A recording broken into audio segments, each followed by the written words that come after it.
नमस्कार, आप देख रहे हैं हमारी खास पेशकश ये क्या हो रहा है सरकार। जी हाँ, ये वही सवाल है जो आजकल एक इलाके में पूछा जा रहा है, क्योंकि एक तरफ राज्य सरकार खुद को गरीबों को अपना हमदर्द बताती है, तो वहीं गरीबों के साथ अत्याचार के मामले सामने आ रहे हैं। ताजा मामले में सिस्टम और सरकार पर कई सवाल खड़े हो रहे हैं। दरअसल सिस्टम की लचर कार्यप्रणाली का खामियाजा एक मजदूर को अपने परिवार सहित भुगतना पड़ रहा है। दबंगों ने अधिकारियों से साठ-गांठ कर मजदूर का घर तोड़ दिया, उसे बेघर कर दिया। विधायक कंचन मुकेश तन्वी पीड़ित परिवार से मिलने के लिए गुरुवार रात 8 बजे पहुंचे और उन्हें न्याय दिलाने का आश्वासन दिया। मामला जिले से 15 किलोमीटर दूर ग्राम भावसिंहपुरा का है, जहां जसवंत मेघवाल के घर पर राजस्व विभाग ने कार्रवाई करते हुए मकान पर बुलडोजर चला दिया। पीड़ित जसवंत मेघवाल का कहना है कि वो लगभग 50 साल से यहां रह रहे थे, लेकिन 10 फरवरी को पटवारी और तहसीलदार ने कलेक्टर का आदेश बताकर मकान तोड़ दिया। अब पूरा परिवार खुले आसमान के नीचे रहने को मजबूर है। परिवार का आरोप है कि उसकी परिवार की महिलाओं के प्रति गलत नीयत थी, जिसे हमने आगे से हमारे घर आने से मना कर दिया था। तब वह धमकी देकर गया कि हमें यहाँ से वह हटवा देगा। अधिकारियों से मिलकर हमारा मकान तोड़वा दिया और अब हम कहाँ जाएं।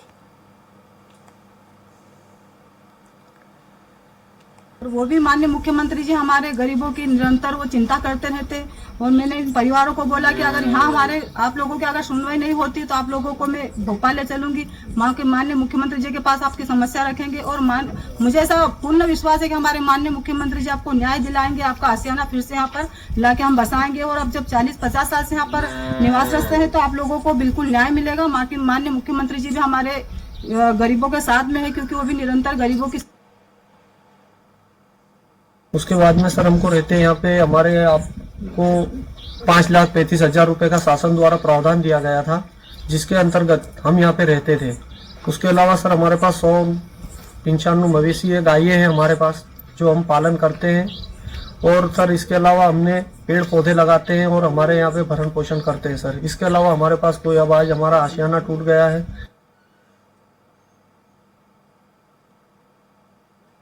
सरपंच आता था, बहन बेटी पे गलत नजर डालता था सर, जूते पहन के अपने घर में आ जाता था सर। 1-2 बार अपन ने मना करे सर, अपन गरीब इंसान है, गाय भैंसों का ये धंधा करते सर, वो काम करते हैं सर। हमने उसके कारण डर के हमारी कोई शिकायत नहीं करी। उनने बोल दिया था कि बोले तुम्हारा घर हम हटा देंगे। वो ऐसने बोलने ऐसा करने आते थे सर अपने घर। सरकारी जमीन पे अतिक्रमण किया गया था और जिस व्यक्ति के द्वारा अतिक्रमण किया गया था उसका अन्यत्र कहीं भी मकान बना हुआ है। और उसने बाड़े के रूप में मतलब पशुओं को लगभग उस पर 80-90 पशु है, उनको रखने के लिए बनाया गया था। और देखिए स्वाभाविक है, जो अगर 80-90 पशु पालन करता है तो वो गरीब व्यक्ति नहीं हो सकता है। क्योंकि मसला शासकीय जमीन का था, शासकीय जमीन पर अतिक्रमण का था, तो उसको हटाने की कार्रवाई की गई है।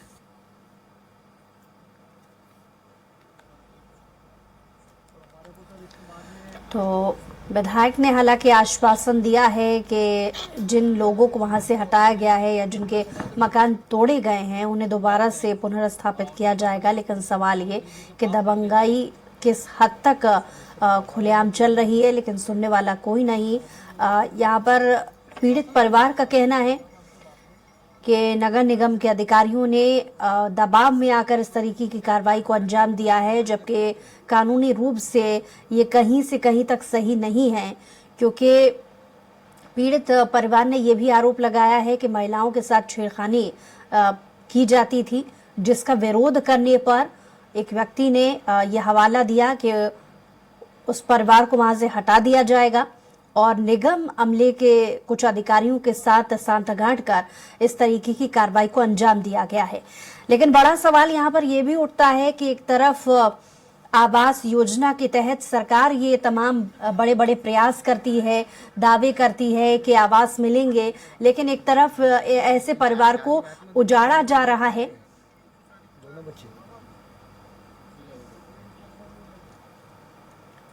और इस पर ज्यादा बातचीत के लिए हमारे साथ कंचन तनवीर जी हमारे साथ जुड़ गए हैं, जो कि स्थानीय विधायक हैं बीजेपी से। बहुत स्वागत आपका कंचन जी।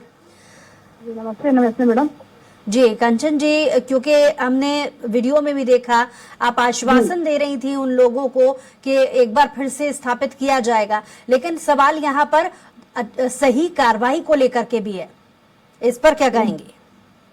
इस पर मैं यही कहूंगी कि जैसे मैं उनके बीच पहुंची, क्योंकि 3 दिन पहले मैडम वो परिवार अपने पास आया था, तो वो बहुत दुखी परिवार था। और जब मौके पर जाकर मैंने देखा तो मतलब मेरी रूह कांपने लगी कि ऐसा कैसे, कौन दरिंदा ऐसा मतलब कितना बेरहमी से मतलब वो उनके साथ ये कर सकता है।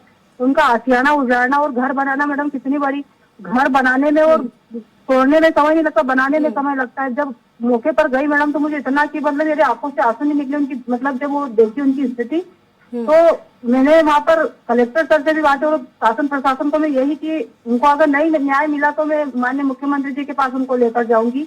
और मैंने उनको ये बोला है कि आपका आशियाना जैसा बना था आप यहीं रहोगे, क्योंकि वो 40-50 साल से रह रहे थे वहाँ पर और इतनी बेरहमी से उनके मकानों को। और मैडम उनको मतलब उन्होंने पेड़ पौधे लगाए थे, मतलब छोटे छोटे पेड़ पौधों को 100-150 पौधों को उन्होंने बच्चों के समान पानी वानी देकर उनको बहुत बड़ा किया, खींचा उनको, उनके मतलब पेड़ों को काट दिए गए, उनके पूरे मकान को तहस नहस कर दिया। उनकी 2 बहुएं डिलीवरी पेड में थी, उनको मतलब वो जब उनके हाथ पैर जोड़ रहे थे तो वो बोले कि नहीं आप बाथरूम पहले तोड़ो, मतलब ये स्थिति उनकी, मतलब इतनी दरिंदगी से उन्होंने ये सब काम किया। लेकिन कंचन जी, ये अच्छी चीज है कि जैसे ही आपको सूचना मिली आप तुरंत मौके पर पहुंची भी, परिवार से हालचाल जाना, उनकी समस्याएं सुनी। लेकिन सवाल यहाँ पर ये भी है, जाहिर है आपने ये भी जाना होगा पीड़ित परिवार से कि उन्होंने किस तरीके के आरोप लगाए हैं। उनका कहना है कि दबंगाई का एक व्यक्ति की दबंगाई का खामियाजा वो परिवार भुगत रहा है, क्योंकि इतनी आसानी से नगर निगम के अधिकारियों के साथ मिलकर ये कार्रवाई अवैध तरीके से की गई है, यानी कानून के दायरे में नहीं आती है। इस तरीके के तमाम आरोप उस परिवार ने लगाए हैं। और आपकी क्योंकि केंद्र में भी सरकार है, राज्य में भी सरकार है, आप खुद वहां की विधायक हैं, तो इतनी दबंगाई खुलेआम कैसे हो रही है? ये मैडम मैं बताती हूँ आपको, ये मतलब पूरा मतलब वो परिवार गरीब है, गरीब परिवार होने के साथ साथ उनकी इज्जत भी है मैडम। और उनके पास उनकी बहुएं बेटियां सुंदर सुंदर, मतलब उनकी बहुएं उनकी बेटियां, तो ये जो दरिंदे गए थे उनके पास, उनकी नीयत मतलब नीयत खोटी थी, उनकी नीयत खराब थी मैडम। तो इस कारण से जब उनको मतलब उन्होंने कुछ बोला तो उन्होंने बोला कि हम गरीब है, हमारी इज्जत है सर, तो हमारे साथ खिलवाड़ नहीं कर सकते। तो उसने ये जाके बोला कि तुम आप यहाँ पर रह के देखना बोल। उनको मैंने ये भी बोला कि जब उसने इतना किया तो मैं तुरंत, मुझे फोन लगाते तो मैं तुरंत आती, तो आपके शायद मकान बच जाती हो। इतनी स्थिति मतलब यहाँ तक नहीं पहुंचती कि वो आपके मकान छोड़ते। तो बात यही है कि उनकी इज्जत से खिलवाड़ करने की सोची उन्होंने। वो गरीब मतलब डर गए, वो किसी को बोल नहीं पाए, फिर उनको लगा कि नहीं हमें किसी का सहारा लेना चाहिए, तो तुरंत उन्होंने मुझे मतलब 2-3 दिन बाद अपने मकान पर, अपने बंगले पर आए। और मैं अपना सत्र चल रहा था, विधानसभा सत्र, तो मैडम वहां से आई, फिर मेरे जैसी खबर लगी तो फिर वहां उनके पास उनके बीच पहुंची मैं।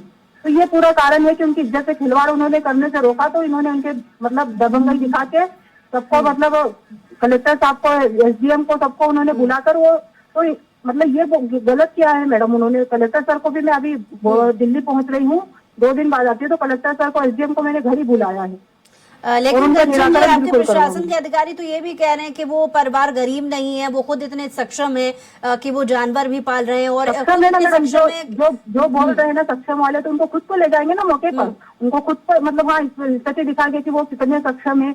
उनके पास वो गाय थी मैडम, वो दूध का मावा बनाकर अपना पेड़ पालन कर रहे थे। कंचन जी, लेकिन आप वहाँ से विधायक हैं, आपकी पार्टी है राज्य में, केंद्र में भी आपकी सरकार चल रही है। सवाल ये, आप खुद ही जब मामले का संज्ञान आपने लिया है, ऐसा कैसे हो सकता है कि अधिकारी ही आपकी सुनने को तैयार नहीं है? और ऐसा कैसे हो सकता है कि प्रशासन के लोग इस पर ध्यान नहीं दे रहे हैं? आप वहाँ की विधायक हैं, आपके हाथ में बहुत सारी चीजें, अधिकारियों को आप देख सकती हैं, कार्रवाई के निर्देश दे सकती हैं। जो बात बोल रहे हैं मैं समझ रही हूँ, और आप भी क्योंकि अपना ऐसा है मैडम, मेरा भी कि मैं अब जैसे चुनाव जीते तो मतलब भागा दौड़ी कंटिन्यू, वो आप मतलब बोल रहे हैं, मैं समझ रही हूँ कि मैं विधायक यहाँ की हूँ, तो मतलब मेरे पास तो सब कुछ, वो जो भी होगा मैडम, आप उनसे बात तो मतलब अपना शासन है, अपनी सरकार है, तो सब मतलब करवाएंगे, उनको न्याय दिलवाएंगे मैडम। ऐसा नहीं है कि उनको अगर बोल जाए तो उनको बीच मझधार में छोड़ के मतलब ये कि सरकार अपनी है तो उनको कुछ नहीं होगा मैडम, उनको न्याय दिलवा के रहूंगी। ठीक है कंचन जी, लौट रहे हैं आपके पास। हमारे साथ दीपक मुल्लू जी हैं, कांग्रेस से नेता हैं।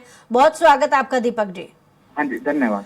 दीपक जी, आपके संज्ञान में भी ये मामला होगा, एक गरीब परिवार को रातों रात वहां से हटा दिया गया और एक तरफ बीजेपी की सरकार ये दावे करती है कि आवास दिलाए जाएंगे और दूसरी तरफ गरीबों के साथ ये खिलवाड़ हो रहा है और उनके घरों को तोड़ा जा रहा है। क्या कहेंगे? देखिए, बीजेपी शासन सिर्फ कोरे वादे करती है कि हम गरीबी मिटाएंगे, हम गरीब को घर देंगे, लेकिन उसके विपरीत होता है। बीजेपी के कार्यकर्ता इतने मदहोश हो चुके अपनी सत्ता के लालच में। यहाँ पर 35 साल से बीजेपी का शासन है। यहाँ महापौर बीजेपी का, विधायक बीजेपी का, सांसद बीजेपी का, पूरा बीजेपी मय होने के बावजूद अगर आप देखेंगे तो खंडवा सबसे पिछड़े जिलों में आता है, जिसका सीधा एक कारण है कि यहाँ के जो जनप्रतिनिधि हैं वो इस प्रकार की हरकतें करते रहते हैं। वो उनके किसी कार्यकर्ता को जमीन की आवश्यकता होगी तो इन्होंने इसलिए उस गरीब का घर उजाड़ा। यहाँ पर सिर्फ बीजेपी के जितने भी लोग, इसी सवाल का जवाब तो मैं कंचन जी से भी जानना चाह रही थी कि दबंगई किस कदर हावी है, इसको लेकर के कोई ठोस कार्रवाई क्यों नहीं होती। सुनील जैन जी हमारे साथ जुड़ गए हैं, मीडिया प्रभारी बीजेपी से। बहुत स्वागत आपका। चलिए सुनील जी से एक बार फिर संपर्क करने की कोशिश हम करेंगे। दीपक जी, अपनी बात को इस बात पर और मैं जवाब चाहूंगी, आप ही जिक्र कर रहे थे कि दबंगई हावी है, ऐसे इसके पहले भी मामले सामने आ चुके हैं, लेकिन आप क्योंकि विपक्षी नेता हैं, कम से कम आपकी भी एक जिम्मेदारी होती है कि अगर ऐसे मामले सामने आ रहे हैं तो उन्हें जनता के सामने लाइए, अधिकारियों के सामने लाइए, ताकि इन पर कार्रवाई हो सके। देखिए, हम विपक्ष, हमारा जो भी कार्य हमको जो मिला हुआ है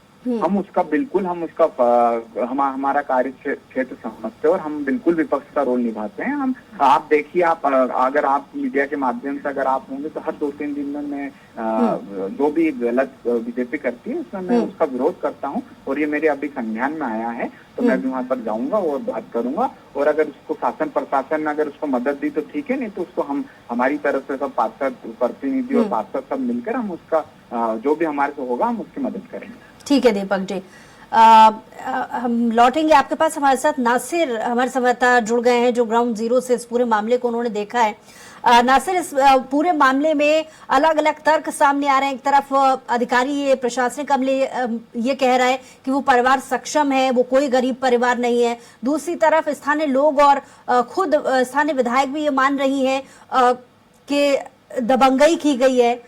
कार्रवाई को लेकर अब तक क्या साफ हो पाया है?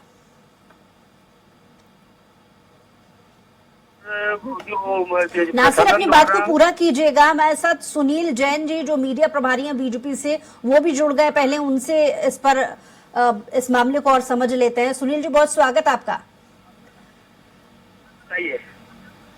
सुनील जी, क्योंकि कुछ देर पहले कंचन जी जो वहां से विधायक है उनसे भी बातचीत हुई थी, उन्होंने इस पूरे मामले का संज्ञान लिया। कार्रवाई को लेकर के वो आश्वस्त जरूर कर रही हैं, लेकिन अभी तक कार्रवाई को लेकर के किसी तरीके का एक्शन प्लान नजर नहीं आ रहा।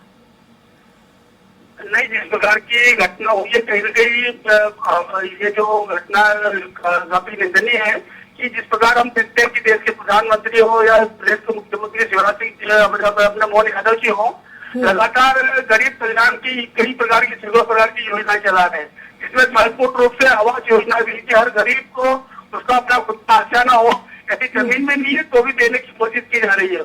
और ऐसे में यदि मान लो कोई प्रशासन के या लोग जाकर किसी गरीब परिवार के जो कि लंबे समय बरसों वहाँ रह रहे हैं और अपना कोई बहुत बड़ा पक्का मकान नहीं, झोपड़ी पट्टी बनाकर अपना मकान एक अपने परिवार का गुजर बसर कर रहे हैं, तो इस प्रकार की जो जाकर एक दबंगता के साथ उसके मकान को तोड़ देना कहीं न कहीं ये सरकार के खिलाफ भी है और ये उचित कदम नहीं है। कि कहीं आज हम जब देखते हैं कि गरीबों के उत्थान के लिए पूरी सरकार केंद्र की ओर, लेकिन कार्रवाई तो दूर की बात है, प्रशासनिक अमले के अधिकारी ये मानने को भी तैयार नहीं है कि वो परिवार वाकई में गरीब है। नहीं, ये आकलन, मेरा मतलब ये कि उस जगह पर जहाँ पर की कोई भी यातायात नहीं है, चलिए गरीब हो या ना हो, लेकिन अगर उनके साथ अन्याय हुआ है तो कार्रवाई होनी चाहिए।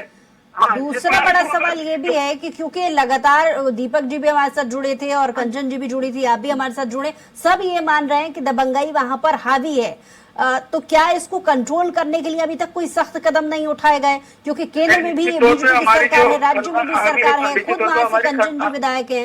नहीं, हमारी निश्चित तौर पर हमारे खंडवा के जो विधायक है उनको जैसी सूचना मिली तत्काल वो परिवार के पास पहुंची है और उनके दुख में शामिल हुई है। परिवार के सभी बच्चे से लेके बुजुर्ग तक काफी रो रहे थे, लेकिन उनके आंसू पहुंचने जरूर पहुंचे और उन्होंने उसको आश्वस्त किया है कि किसी भी प्रकार का आपके साथ जो व्यवहार हुआ है उसको न्याय मिलेगा। ये लोग घर तोड़ते हैं और आंसू पोंछने भी यही जाते हैं। हेलो जी हम सुन पा रहे हैं सुनील जी।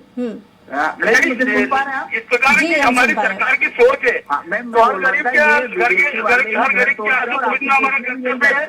ये बताया कि हमने मानवता भी है। आवास योजना खंडवा के लिए हमने बनाई है। आप देखिए यहाँ पर जो मल्टी बनी हुई है आवास योजना के नाम पर, उसमें 50% बीजेपी के कार्यकर्ताओं ने नियम विरुद्ध वहाँ पर फ्लैट लिए हैं और उनको किराए से दे दिए हैं। वहाँ पर ढेर व्यापार चल रहा है।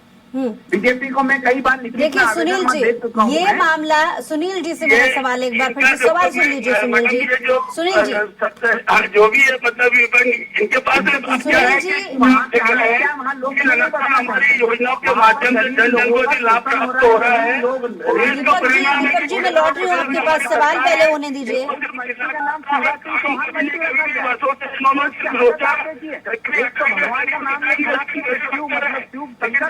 दीपक जी आ रही हूँ मैं आपके पास, वापस आ रही हूँ क्योंकि समय की कमी है, इसलिए सवाल पूरा होने दीजिए। सुनील जी से मैं जवाब चाह रही थी। सुनील जी कहीं ना कहीं आपने भी इस बात को माना है, दीपक जी भी इस बात का जिक्र कर रहे थे कि ये पहली घटना नहीं है। वो तो मीडिया के सामने जब ये मामला बहुत ज्यादा उजागर हो गया, आ जाने के बाद ये बात जगत जाहिर हो पाई है कि इस तरीके की दबंगाई पहले भी दिखाई जा चुकी है। लेकिन कब तक ये खेल चलता रहेगा?